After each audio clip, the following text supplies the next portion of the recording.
Well, good morning, everyone. My name is MightyStream, and I'm going to do your June the 28th spiritual principle a day in a meditation. I hope you're having a wonderful morning. Let's go ahead and get into that meditation.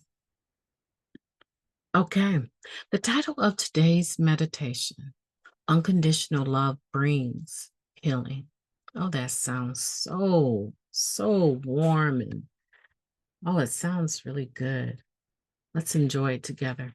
This is what it says. It says, practicing the principle of unconditional love in the 12th step is essential. Nobody needs love without conditions more than a suffering addict. That is taken from the NA Step Working Guides, Step 12, Spiritual Principles. Judging from our experience prior to NA, many of us believe that love only came with conditions. That was often true in our families and in our relationships while using. We were loved as long as we got decent grades, were gainfully employed, looked presentable, or could talk our way out of an arrest. We internalized these messages and berated ourselves for not being good enough. We felt ashamed of our very existence. Many of us turned those feelings of guilt and shame outward. We judged others based on how we felt about ourselves. Thankfully, working a program allows us to examine and discard much of this damaged thinking.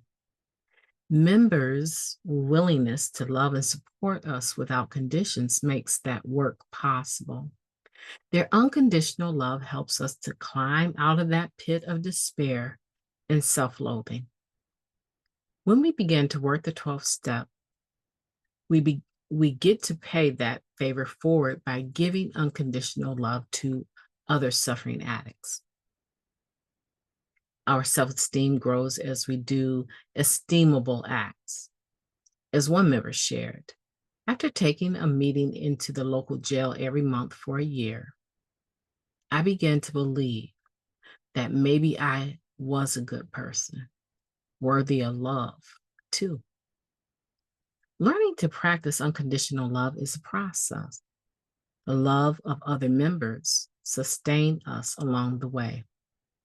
In one member's experience, if I'd had to wait until I loved myself, I might not have made it.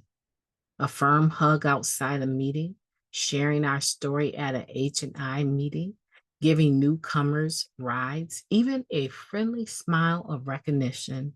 We give and receive these acts of love without conditions, and it keeps us coming back. Today, I will give away the unconditional love that was and is so freely given to me. Let's take a moment of silence followed by the wee version of the Serenity Prayer. Moment of silence now, please. Thank you. God, grant us the serenity to accept the things that we cannot change, the courage to change the things that we can, and the wisdom to know the difference. Just for today, please and thank you. Powerful meditation, powerful meditation, talking about unconditional love that brings healing. And I really appreciate this because it talks about the unconditional love of other members. See, because when we first get here, we're judging ourselves. We have this ideal of who we were and who we need to be. And generally speaking, when we first get here, they're very similar because we're still depending on what we would call character defects now, but we're still depending on them as survival skills, right? We need that skill set in order to make ourselves feel worthy, make ourselves feel better about ourselves compared to other people. So we're still in that mindset of this false image of who we need to be, right? So what happens though is we begin to recover, we start to see and understand that a lot of that was a facade. It was a mask. And what did we learn? We learned in the basic text that the masks have to go. And so now we're left with this reality, this understanding about ourselves that a lot of who we presented ourselves to be was false. So now what happens? When I drop the ball and I'm in recovery, I don't get to use false pride to make it seem like I intended to drop the ball. I didn't want to do that anyway. So I told you that.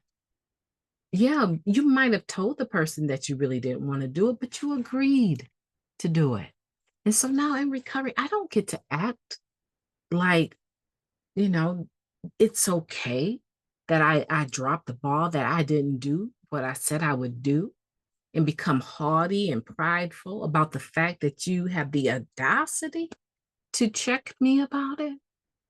No, we find now in recovery, we don't get that luxury of lying to ourselves or others, of using character defects to make ourselves look better and feel better in a situation where we know beyond a shadow of a doubt that we did not do or say or behave the way that we should have in accordance with spiritual principles.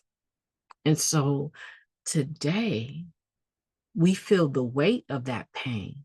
We feel the weight of that compromise. We feel the weight of that deceit. We feel the weight of that lie, of that cheat, that misbehavior. We feel the weight of it in its fullness. And we can be hard on ourselves sometimes in that state. As it says in the first paragraph, we feel guilt and shame sometimes. But it is the love of the other members, the love of the fellowship that can bring us through, because they have the insight to know that you're okay, you messed up, but don't use about it. I messed up too. I did the exact same thing. My wife left me. My husband left me. I cheated on him so many times. I messed up. I was clean, but I wasn't living a clean life. Okay. So you're gonna do some jail time because you picked up something that didn't belong to you and you were clean? You're not the first member in Narcotics Anonymous to go to jail clean, and you won't be the last. Stop beating yourself up. In fact, we say around here, turn the butt kicking machine off, right?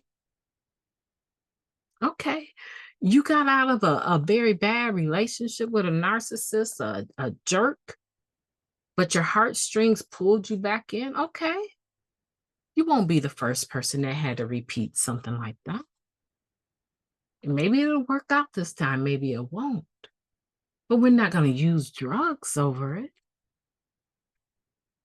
And so, as we begin to develop a rapport and listen to others share their experience, strength, and hope, and begin to receive their unconditional love, we find hope. And it brings us healing. Because you know what? We don't go back to the drugs. We just feel whatever it is and we stay clean no matter what. Okay, you relapsed. That wasn't your story. You did relapse. Okay, you're not the first addict in recovery to relapse. So what? We're not going to talk to you anymore. We're not going to hug you. Your relapse is going to rub off on me because I give you a handshake or hug you. I don't think so. Just like you can't catch recovery by osmosis, I'm not going to catch your relapse either. Now, I'm not going into wet places, believe that, right? But expressing loving kindness to a person, yeah, I can do that. And so can you. With this unconditional love, we have been healed. So why not use it to heal others? Today, I will give away the unconditional love that was and is so freely given to me.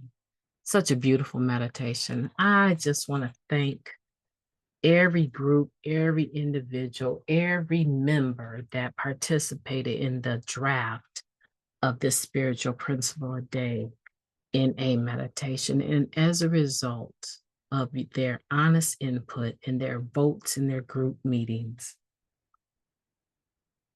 we have yet another beautiful meditation that we can use, that we can read, and that will be with us to the very last breath that we take. Yeah, I'm so grateful for this literature. Family, my name is Mighty Stream, and I am an addict, and I am so grateful to be with you today. I hope that you have received something beneficial from this meditation, and I hope that it catapults you forward into the most beautiful June the 28th that you have ever lived thus far. Let's show gratitude today. I'm going to have a great day on purpose, and I know that you will too. Make sure that you do. Leave me a comment down below as soon as I see your comment. I promise you, as soon as I see it, I will respond. If I don't respond to your comments, guess what? I haven't seen it. At the very least, I will give you a thumbs up or a heart or say something encouraging when I see it. Take care, and I will be talking to you tomorrow.